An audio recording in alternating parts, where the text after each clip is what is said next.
not be dressed in stone, for in the wind of my history I sway, although to you it may sound like slang.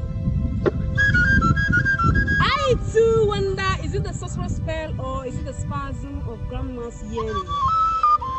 I am spellbound, the flame has held me hostage,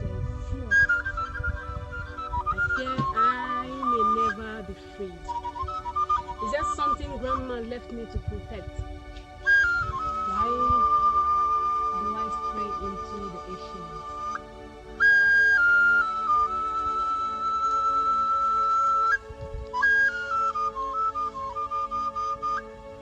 I heard the sound of Oja in solitude.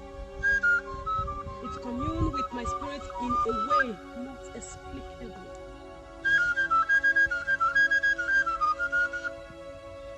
I am an ancient soul, decorated